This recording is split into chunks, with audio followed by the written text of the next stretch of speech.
En el nombre de Jesucristo, nuestro Señor y Dios. En esta hora vamos a hablar acerca de este tema que Dios tiene, semillas de verdad que caerán en buena tierra, las cuales darán fruto a 30, a 60 y a 100 por uno. En el nombre de Jesucristo. Amén. Bueno, hemos de continuar con este tema que empezamos hace 8 días acerca de fuera del campamento. En este tema, fuera del campamento, también hablamos acerca de las puertas que están en la nueva ciudad y también en Jerusalén. Y específicamente en Jerusalén, en la puerta del muladar por la cual tuvo que salir nuestro Señor Jesucristo para ser crucificado en el monte del Gólgota.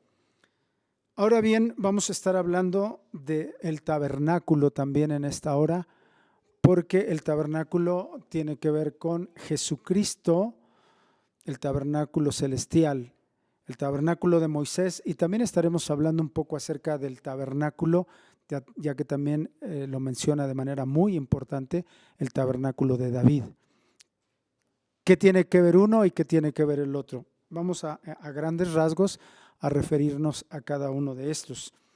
Ahora, hemos estado haciendo énfasis en que es importante la invitación del libro de los hebreos que salgamos fuera del campamento a buscar fuera de la puerta precisamente lo que hay en beneficios para nosotros fuera del campamento, fuera de la ciudad de Jerusalén, al monte de la calavera en relación al Señor Jesucristo. ¿Cómo se aplica hoy? Ya que la palabra del Señor nos habla de que toda escritura es inspirada por Dios, útil para enseñar, para redarguir, para corregir, para instruir, a fin de que el hombre de Dios sea enteramente preparado para toda buena obra.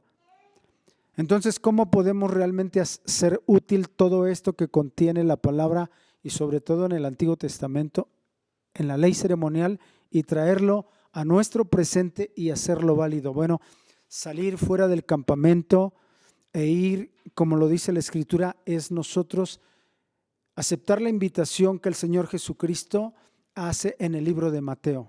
Venid a mí, todos los que estén trabajados y cargados, que yo los haré descansar. Y también dice la palabra, llevad mi yugo sobre vosotros y aprender de mí, que soy manso y humilde de corazón. Es decir, esa invitación está constante para que nosotros vayamos constantemente a buscar los pies de Jesucristo. ¿Para qué? Reconociendo nuestros pecados, en donde hemos fallado, reconociendo que necesitamos ser perdonados y de esa manera obtener la sangre fresca del Señor Jesucristo en nosotros, la cual nos dará sin duda el pase para cuando Cristo venga o para irnos a la vida eterna. Bien, una vez que estamos entendiendo esto, hablando del tabernáculo, el tabernáculo cuando llegan a la tierra, el tabernáculo cuando salen ellos de Egipto, sí quisiera que visualizáramos. Dios llama al pueblo de Israel a salir de Egipto. En Egipto les da la experiencia de la sangre a través de la fiesta de la Pascua. Y una vez que ellos celebran la fiesta de la Pascua, tienen la experiencia que está ligada a la experiencia que nosotros tenemos con la salvación a través de la sangre de Jesucristo. Y entonces Dios los saca de Egipto y cuando los lleva de camino a Canaán,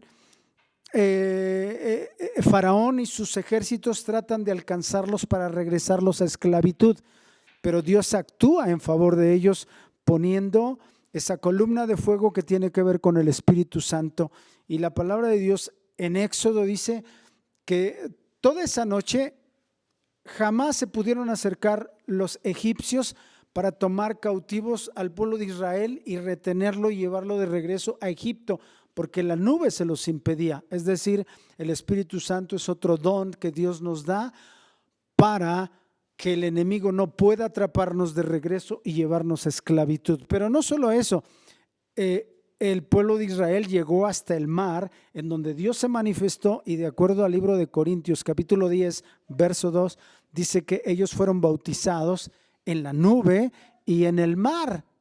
Y Dios concluye la obra, por así decirlo, de salvación en ese momento, a ese nivel, destruyendo a Faraón y a su ejército en el Mar Rojo. Pero no se ha terminado hasta ahí la jornada que Dios preparó, sino que los lleva al desierto.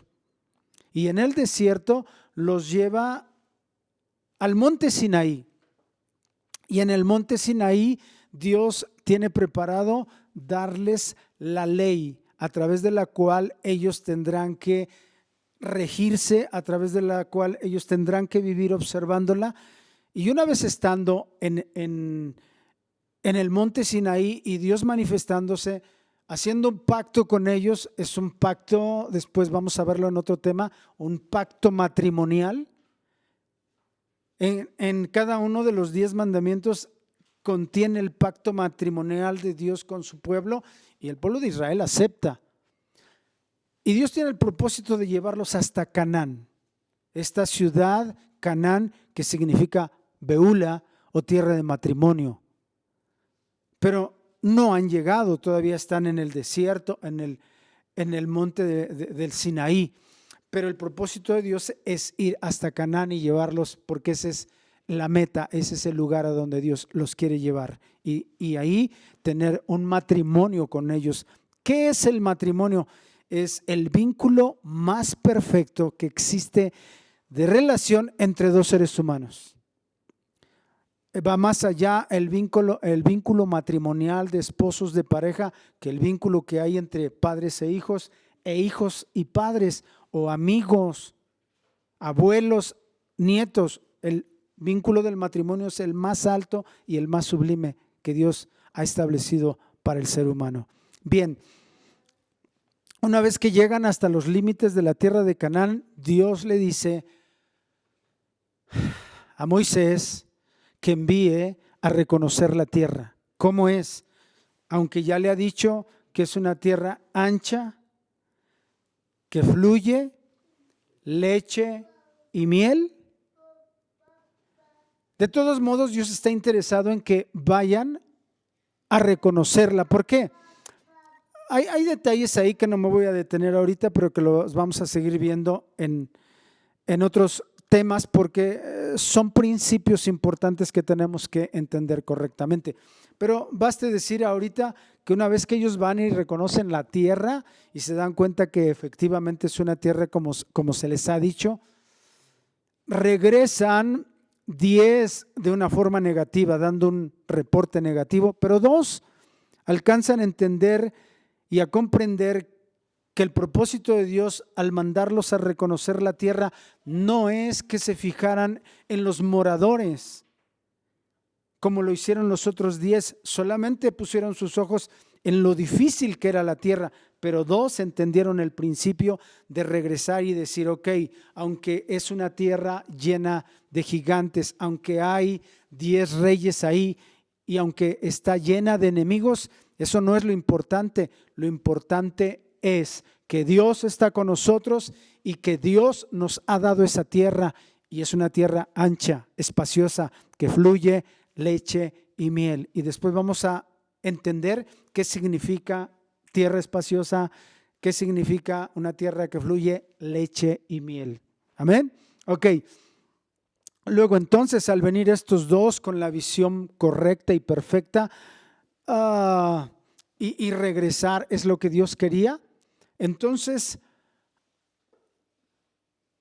el propósito de Dios es que nosotros ahora, los que estamos en este tiempo, entendamos que para nosotros también hay un supremo llamamiento.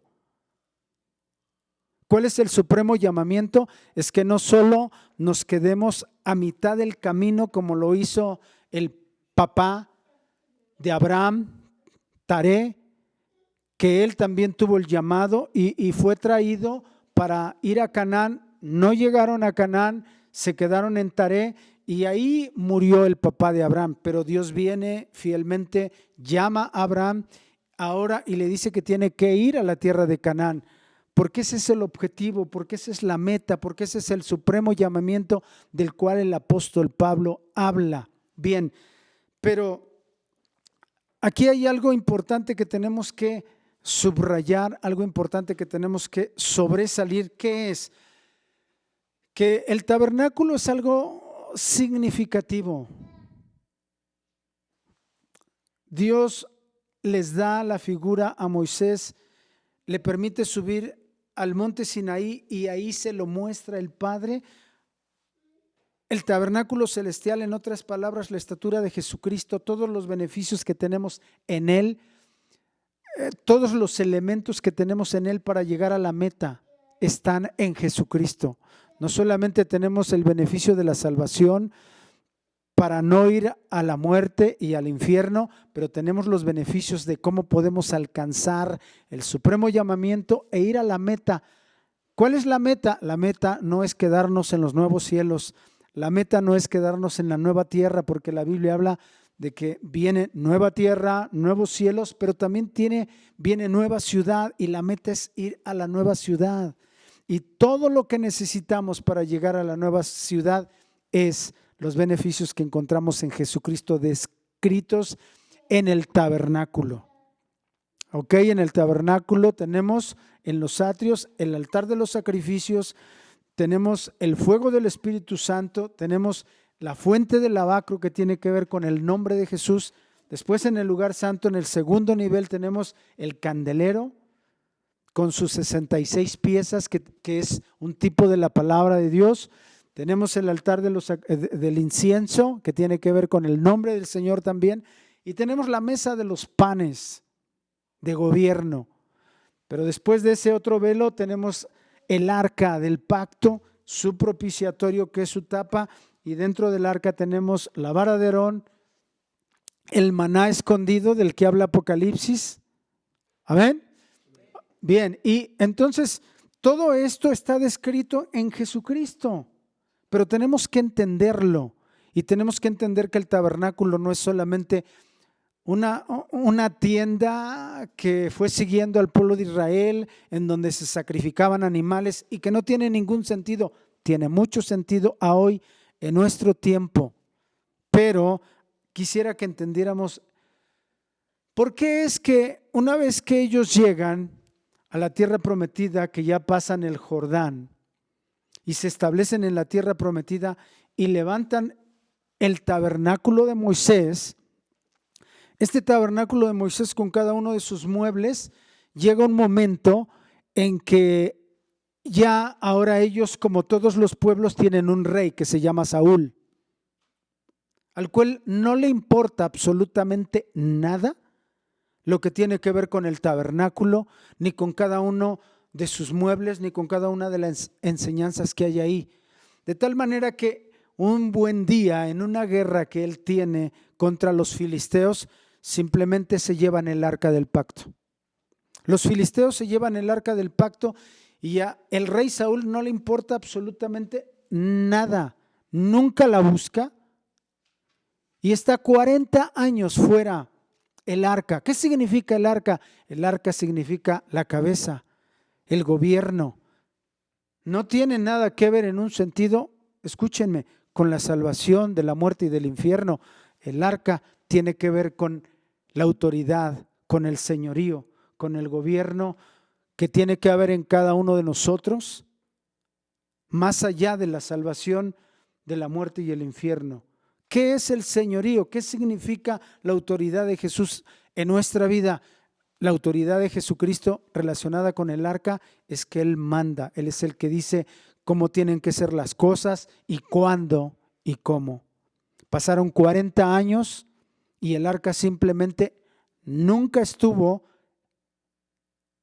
en manos de los israelitas, estuvo en las manos de gentiles, en las manos de los filisteos, y a Saúl nunca le importó.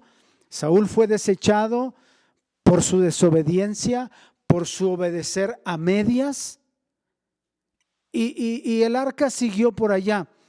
¿Quién es el rey que comienza ahora? El rey que comienza como nuevo se llama David. Y lo primero que hace David es preguntar por el arca, interesarse por el arca, porque él sabe que el arca tiene que ver con la presencia de Dios y con el gobierno de Dios. Y lo primero que hace él es ir y buscar el arca. Para entonces el arca realmente los filisteos no les ha interesado, porque lo único que les ha traído a los filisteos es problemas, tumores, enfermedades, porque no es para ellos el arca. La presencia de Dios no es para ellos. La presencia de Dios es para el pueblo de Dios, para el pueblo de Israel. Entonces, ¿dónde está el arca? Sucede que el arca está en casa de un sacerdote. ¿El padre de quién? Sacerdote, ¿el padre de quién? De Pérez Usa. Y entonces se sabe muy poco de cómo ha de moverse el arca, y David simplemente tiene una muy buena intención: regresar el arca a Jerusalén, que el gobierno de Dios regrese a Jerusalén. Y no sabe cómo hacerlo, pero simplemente va con sacerdotes, fabrican una carreta, montan el arca en la carreta, y entonces llega un momento, la Biblia dice que los bueyes tropiezan y simplemente el arca va a caerse, y este hombre, hijo de un sacerdote que no sabe nada al respecto, cuando debería saber, extiende sus manos para tomar el arca, que no se caiga, y simplemente la gloria de Dios lo aniquila y muere. David se pregunta: ¿qué pasa? ¿Por qué este hombre muere? Y podríamos pensar que confundido o enojado, simplemente decide deshacerse del arca y va y la mete con un vecino que vive ahí cerca, y la deja ahí por unos meses. Abinadab, en la casa de Abinadab. Después recibe noticias David que este hombre está siendo prosperado, que este hombre en 3 meses ha cambiado la vida en su hogar. Se interesa David y entonces investiga acerca del arca, qué fue lo que pasó, porque este hombre tuvo que morir, y se da cuenta que el arca se estaba trayendo equivocadamente a Jerusalén, que el arca tenía que ser transportada a través de los hombros de los sacerdotes. ¿Por qué? Porque trayéndose en los hombros de los sacerdotes representaba el gobierno, la cabeza, que ahora si usted carga el arca, ya no va a ver usted la cabeza de quien la trae, sino lo que usted va a ver es la cabeza que representa el arca en los hombros de los que la traen. ¿Me explico? Entonces David empieza y trae el arca correctamente sobre los hombros de los sacerdotes, y entra David con gozo, con júbilo, porque el gobierno de Dios para él es importante, la dirección de Dios es importante, y entra el arca y él viene haciendo sacrificios y danzando y gozándose por este simple hecho de que el gobierno que había estado tantos años fuera, la presencia que había estado tantos años fuera de Jerusalén, a hoy está regresando. Aquí hay un detalle que quisiera mencionar. El tabernáculo de Moisés, el arca pertenece al tabernáculo de Moisés, pero el tabernáculo de Moisés está en Silo, en Gabaón. Y David no tiene la intención de llevar el arca hasta Silo y hasta Gabaón. David quiere que Jerusalén sea la capital de la adoración, y por eso le construye a el arca simplemente un tabernáculo que nosotros conocemos, y la Biblia lo menciona como el tabernáculo de David. ¿Qué es el tabernáculo de David? Simplemente son unas cortinas que cubren el arca, y establece ahí músicos y cantores, dice el libro de Crónicas, que alababan a Dios las 24 horas, 7 días a la semana, 24 por 7 días, los 365 días del año. Ese es el tabernáculo de David. De que todo el tiempo Dios está buscando que nosotros estemos adorando a Dios 7 días a la semana, las 24 horas del día, en otras palabras, los 365 días del año. Cuando David estaba en su palacio, simplemente él tenía que recorrer la cortina y desde su palacio podía contemplar el tabernáculo que él le había construido a el arca o el tabernáculo de David. La palabra de Dios en el libro de los Hechos, en el Concilio de Jerusalén, en el capítulo 15, nos habla y dice que Dios está interesado no en restaurar el tabernáculo de Moisés, pero está interesado en restaurar el tabernáculo de David. ¿En qué está interesado? En que nosotros realmente seamos adoradores. El Señor Jesucristo lo dijo: la hora viene y la hora es, cuando los verdaderos adoradores adorarán al Padre en espíritu y en verdad. ¿Entienden, hermanos?